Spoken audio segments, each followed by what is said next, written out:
yes dan tahniah kerana anda telah settlekan untuk modul yang pertama. Kerana itu adalah dijelaskan bagaimana untuk anda lakukan entry level oleh Coach Bahar sendiri. So selepas ini adalah perkara yang sangat penting, itu bagaimana untuk mengetahui apakah itu CBR key, apakah candle break retest punya key, dan apakah yang dikatakan dengan initial break, ada dominant candle ataupun tidak. So itu adalah perkara yang penting untuk anda memahami. So dalam CBR key ini anda akan faham di mana key ini akan memberikan entry level tertentu. Okey, saya tak nak jelaskan panjang kerana saya nak anda detailkan perkara ini dan anda kena memahami, pastikan modul ini ikut satu persatu. Kerana dalam modul ini kita akan jelaskan bagaimana untuk mengetahui bagaimana initial break, di mana seller akan dipecahkan oleh buyer, satu buyer. So kita akan cari adakah candle tersebut, bagaimana test dia, bagaimana dia akan break, dan bagaimana sebenarnya adalah formula yang digunakan oleh entry Fibo Musang. Sebenarnya rahsia Fibo Musang adalah pada CBR key, entry adalah pada CBR key, dan Fibo Musang sendiri akan ada Fibo yang special, di mana akan tahu di mana key, di mana untuk anda take profit semaksimum mungkin. So teruskan dengan Coach Bahar, dipersilakan.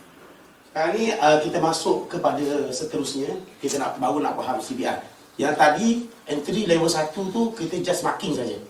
Kita tak perlu faham candlestick pun. Okay? Bila nak masuk entry level 2, then kita nak kena faham. Okay?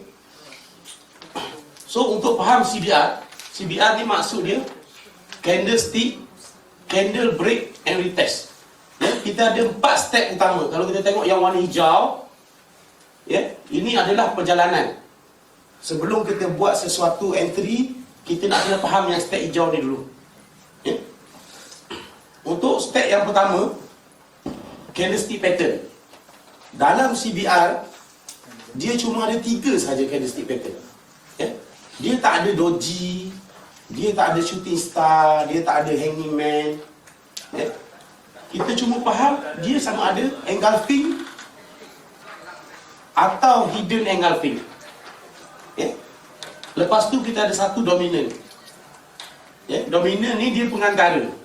Kalau kita tengok berlaku dominant ni maksud dia, saya definisikan sini dominant bila ada sesuatu candle selepas dia tu tak mampu keluar daripada badan dia. Tak kira lah besar mana dominant ni. Janji selepas pada body dia ni tak ada body lain yang keluar. 3 ke 4 body. So jadi dia ni adalah pengantara, sama ada try nak meneruskan perjalanan ataupun nak patah balik. Biasanya dominan bentuk macam itu. Kita nak kenal. Nanti kan saya detailkan apa benda dominan. Yang kedua, kita belajar buat marking zone. Marking zone kita di time frame daily zone. Tadi yang kita ajar di entry level 1 tadi. Macam mana kita nak marking zone di D1. Lepas tu di time frame H4 dan H1. Di time frame rendah ni untuk intraday lah. Time frame daily, time frame H4 tu untuk sweep. Dan seterusnya kita nak kena pasti pattern. Dalam CBR dia ada pattern je juga. Di H1 berlaku pattern, di H4 berlaku pattern. Ini untuk entry level 2 dan ke atas lah. Entry level 1 dia tak ada pattern. Cuma kita tunggu di zoom saja. Okey. Bila dah berlaku pattern, baru kita cari kat mana nak buat optimum entry. Special sikit Musang ni, dia berlaku pattern. Kita dah tahu TP kat mana, tapi entry kita belum masuk lagi. Tu special dia. Kita dah berlaku pattern ni, kita dah boleh tarik fiber dah, TP kita kat mana, tapi position kita tak ada lagi. Nanti saya tunjuk macam mana benda tu. Okey, kita masuk kepada candlestick pattern. Candlestick pattern ni kepada orang yang asas orang yang baru kenal forex, candlestick yang turun kita panggil dia bearish, ataupun kita panggil dia seller, orang yang sell. Bermaksud kalau putih ni berlaku satu dunia ni orang sell dengan orang buy, maknanya banyak orang sell, sebab tu dia menang. Candle close macam itu. Okey? Satu poin ni. Okey? Kalau kita tengok seller bearish, seller tiba-tiba ada buyer besar yang masuk. Bahaya besar yang masuk ni, kita nak tahu dia kuat ke tak kuat adalah bergantung kepada dia punya close. Ya.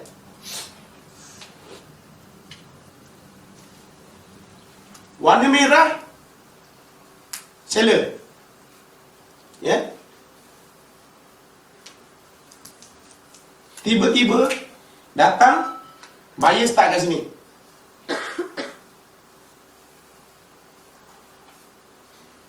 Bermaksud candle buyer ni dah mematikan seller apabila dia berjaya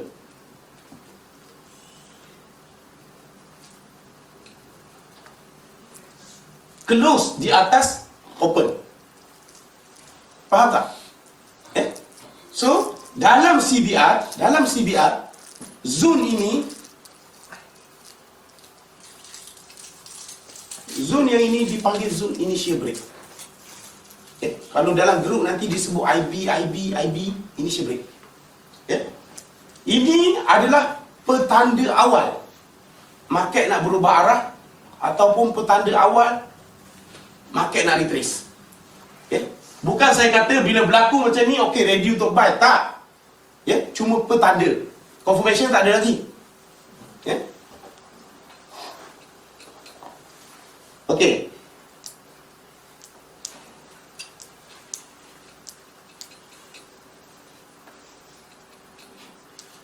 Kalau kita tengok yang kedua punya gambar, buyer tengah kuat. Candlestick menghala ke atas sebelum kan. Tiba-tiba datang seller. Seller ni bukan trader macam kita. Seller yang boleh mempengaruhi market ni seller besar. Bank.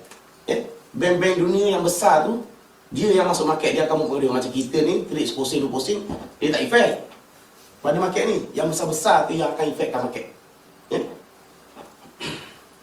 So kita tengok dekat sini, zone initial break kat mana sebenarnya? Zone initial break adalah body yang dimatikan. Kalau yang ini turun, naik, body yang dimatikan adalah body terakhir bear. Okey? Ini adalah dipanggil zone initial break. Kotak ni akan datang ni adalah jadi entry point untuk kita. Jadi entry point untuk kita, entry level 2. Okey, entry zone. Okey. Kalau kita tengok kat gambar yang ketiga,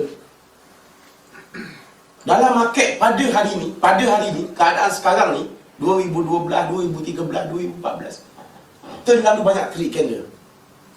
Trade candle ni maksud dia buat macam ni, next candle dia turun pecah bawah. Orang yang bergantung kepada benda ni akan koyak. Dia panggil bullish tree, bearish tree. Nampak? Macam nak turun sangat lah ni. Kita pun start layer sell. Lepas tu habis marketnya terbang ke atas. So jadi ini cuma petanda, bukan confirmation. Petanda awal. Bila dah berlaku macam ni, kita pun ready lah. Tunggu pattern selepas tu. Pattern apa? Dalam sebiar dia ada pattern dia. Tapi orang dah sebut, oh tunggu pattern. Adakah engulfing ni pattern? Bila berlaku macam ni, adalah kita boleh terus entry set? Tak. Sebab apa? Biasanya kalau market tengah trending ke atas, time frame besar tengah trending ke atas, pengantara dia di H1 dia akan bentuk macam ini, berhati-hati. Trick.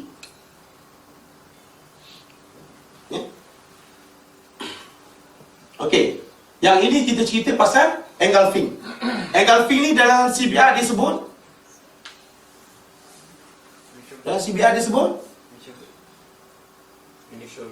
initial break. Okay? IB, initial break. Okay? Faham konsep candle dimatikan? Ini cuma petanda awal, bukan confirmation Okey. Yang kedua, kita pergi kepada hidden engulfing. Hidden engulfing ni konsep dia sama. Cuma dia perlukan melebihi 2 candle untuk matikan candle ni.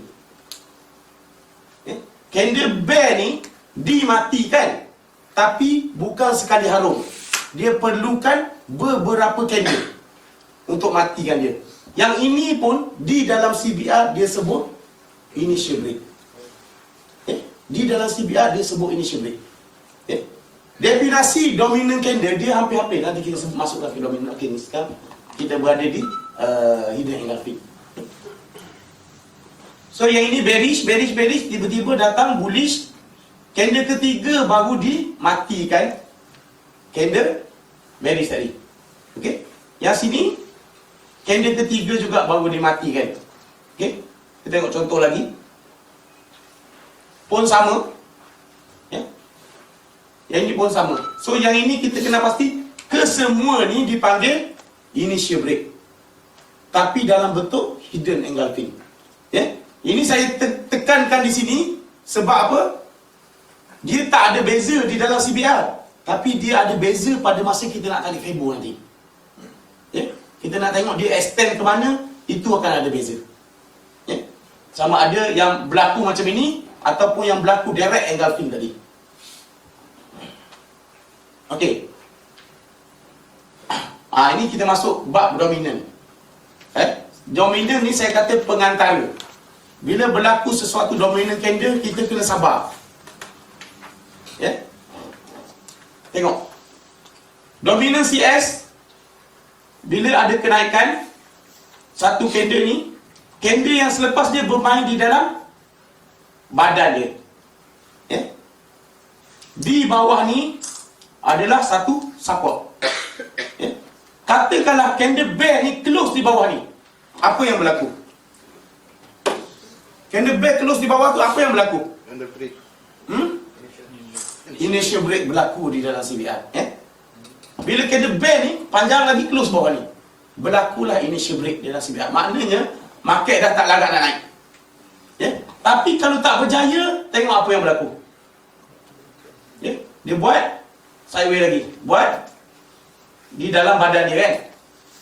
Jadi satu support lagi kat bawah ni, naik lagi ke atas. So maknanya bila benda berlaku macam ini, dominant CS tu dia akan jadi pengantara. Sama ada dia nak meneruskan perjalanan ataupun nak patah balik.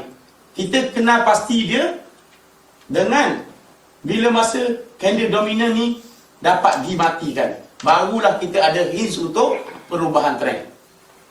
Faham tak? Ya? So kalau dah kata setiap kali bawah ni jadi support, bermaksud kita faham trend tengah up. Okey. Kita tengok contoh lagi. Siapa yang boleh tunjuk saya mana satu dominant CS? Abang Salim, kat gambar ni mana satu dominant CS? Boleh datang depan tunjuk, tak ada masalah. Dominant CS mana satu?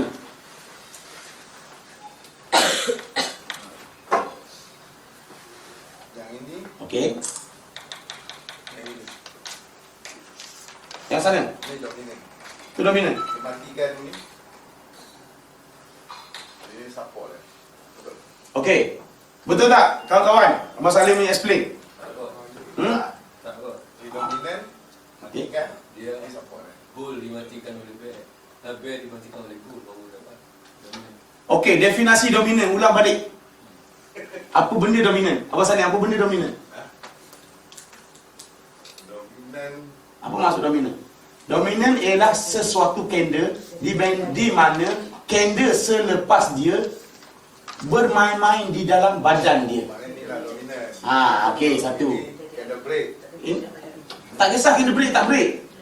Ini kata ini dominan, candle selepas dia dalam badan dia kan. Berjaya mati tak? Tak. Tak berjaya. Lepas tu dia turun low. Ini matikan ni. Tak kisah. Okey, ni berlaku ni. Lepas ni ada badan keluar tak? Tak ada. Ni candle apa? Jadi dominan lah. Dominan lah. Ni dominan, ni pun dominan. Ya, tak kisah breakout, tak kisah. Cuma kita nak kenal pasti dominan. Okey? Faham tak? So, candle ni turun. Candle selepas dia bermain di dalam badan dia. Dia turun lagi breakout. Dia buat lagi. Bermain di dalam badan dia. Breakout. So, jadi, candle dominan kita, kalaulah nak naik Kalau lah nak naik, candle ni kena close atas. Kena matikan dulu candle ni. Baru dia ada hinge untuk naik. Okay? Yang ini pun sama. Kalau nak naik, candle kena keluar atas. So jadi kalau kita tak sabar pergi buy kat sini tanpa sebab, tanpa sebab, tak ada entry level 1, saya saja nak buy dan kenalah yang ni. Bila mati datang. Dia punya dia punya shadow ke dia punya body? Ha? Close tu. Body. Let's say dia nak pecah pergi apa? Body. Body. Kita tengok body dia. Okey? Faham tak dominansi S? Siapa yang ada masalah lagi engulfing, hidden engulfing dengan dominansi S? Yang tak faham boleh kemukakan soalan. Sebab ni asas. Kalau ini tak faham, kita akan telah kabut kemudian. Patutnya dalam CBR ni tak susah. Sebab dia tak banyak pattern. 3 candlestick je kena tengok. Kalau tak ada soalan, saya akan teruskan. Okey? Boleh? Okey. Saya nak cerita pasal benda ni. Kalau kita tengok market berlaku initial break, turun. Wah, kita tengok candle ni naik, dimatikan. Betul? Mati tak? Candle ni keluar atas pada biru kan? Oh, kita kata dah berlaku nak naik ni. Kita pun start layer sell, layer buy. Turun je kita start layer buy. Akhirnya kena stop loss. Betul tak? Betul. Okay? Kena stop loss. Wah, sini berlaku lagi. Candle ni dimatikan. Naik. Kita pun start buy lagi. Okay? Kena lagi stop loss. Berlaku lagi. Masuk lagi. Akhirnya, yang ini masuk $1. Yang ini masuk $5, 50 sen. Yang ini masuk 20 sen. Yang masuk 10 sen baru buat untung. Tak boleh nak cover yang masuk $1 dia punya untung. So, kalau kita mengharapkan engulfing tu sebagai kita punya pattern, inilah trading kita. Muka surat ni saya nak ceritakan benda tu. Okey?